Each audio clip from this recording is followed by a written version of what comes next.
इस YouTube channel को subscribe करें और अगली वीडियो का अपडेट पाने के लिए बेल आइकन दबाएं। अब कहाँ दूसरे के दुख में दुखी होने वाले पाठ के आशय स्पष्ट करो देख लेते हैं। पहला आशय है, नेचर की सहनशीलता की एक सीमा होती है। नेचर के गुस्से का एक नमूना कुछ साल पहले मुंबई में देखने को मिला था।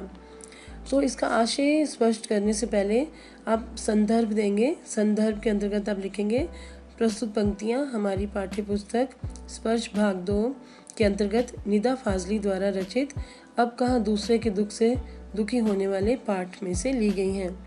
फिर आप नीचे लिखेंगे आशय।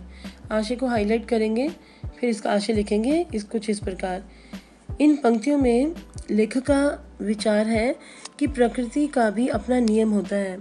मनुष्य भले ही अपनी स्वार्थ पूर्ति के लिए उससे छेड़खानी करता है, लेकिन उसमें भी सहने की एक सीमा है।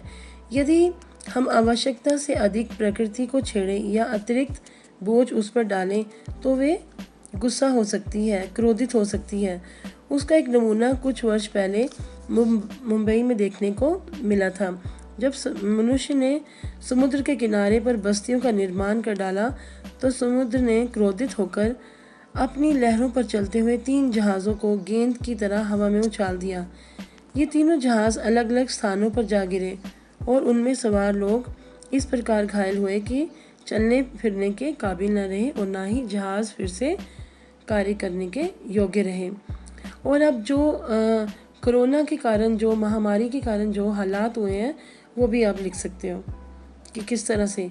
वैसे तो पाठ से रिलेटेड ही लिखना है, लेकिन अगर आप चाहो तो ये भी थोड़ा सा दे सकते हो। जो जितना बड़ा होता है उसे उतना ही कम गुस्सा आता है। तो उसी तरह संदर्भ देने के बाद आप लिखोगे इसका आशय, उदार और महान मनुष्य क्रोध कम करते हैं। जो बड़े लोग होते हैं, उदार लोग होते हैं, वे कम गुस्सा करते हैं, वे बहुत ही सहनशील होते हैं। लेखक का विचार है कि जो बड़े लोग होते हैं उन्हें कम गुस्सा आता है, अर्थात जिस व्यक्ति में बड़प्पन होता है वे उदार व समझदार होता है। लेकिन यदि उसे अत्यधिक परेशान किया जाए तो उसके गुस्से को शांत करना बड़ा मुश्किल हो जाता है।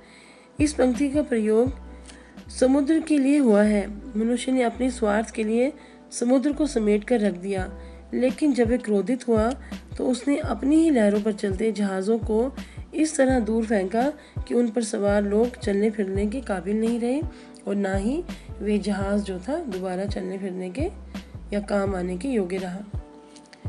थर्ड आशय है, इस बस्ती ने न जाने कितने परिंदों चरिंदों से उनका घर छीन लिया। इनमें से कुछ शहर छोड़कर चले गए और जो नहीं जा सके उन्होंने यहाँ वहाँ डेरा डाल लिया। तो इसका आशय आप लिखोगे कि जो वर्सोवा से ग्वालियर से मुंबई तक जो सारा जंगल ही जंगल था, जो उसने बताया लेखक ने, तो उस जंगल को जब काट दिया गया तो समुद्र के किनारे मानव की बस्ती बसाने के लिए अनेक पेड़ों को जब काट दिया गया तो ना जाने कितने पशु पक्षी जो थे, अपने जो पक्षी थे वे अपने घोंसलों में अपने आश्रय को खो बैठे और जो पशु वहाँ रहते थे उन जंगलों में, उनका भी आश्रय खत्म हो गया। कुछ तो शहर छोड़कर चले गए और जो शहर से बाहर नहीं जा सके उन्होंने इधर उधर लोगों के घर के बाहर या गलियों में अपना अस्थायी डेरा डाल लिया। लेखक कहता है कि आज का मानव इतना स्वार्थी हो गया है कि अपनी स्वार्थ पूर्ति के लिए दूसरों को कष्ट देने में भी वे नहीं हिचकिचाता। ये थे 3 आशय। अब फोर्थ वाला आशय देख लेते हैं। शेख अयाज के पिता बोले, नहीं ये बात नहीं है, मैंने एक घरवाले को बेघर किया है, उस बेघर को कुएं पर उसके घर छोड़ने जा रहा हूँ।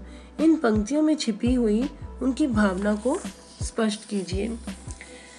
तो इसके लिए आप लिखेंगे कि शेख अयाज के पिता एक दयालु और परोपकारी व्यक्ति थे। वे किसी के साथ अन्याय नहीं कर सकते थे। एक बार वे अचानक भोजन छोड़कर उठ खड़े हुए तो उनकी पत्नी ने इसका कारण पूछा। तब वे बोले कि आज उनसे एक पाप हो गया है। उन्होंने एक घरवाले को बेघर कर दिया है। उन्होंने एक चोंटे को उसके घर से दूर कर दिया है। ये चोंटा उनकी बाह पर चढ़कर यहाँ तक चला आया, मतलब घर तक चला आया। अतः वे उसे उसके घर कुएं पर छोड़ने जा रहे हैं। इससे पाप का प्रायश्चित हो सकेगा। इन पंक्तियों में शेख यास के पिता की उदारता एवं स्पष्टवादिता की भावना छिपी है और वे अपनी भूल को तुरंत सुधारने में विश्वास रखते हैं।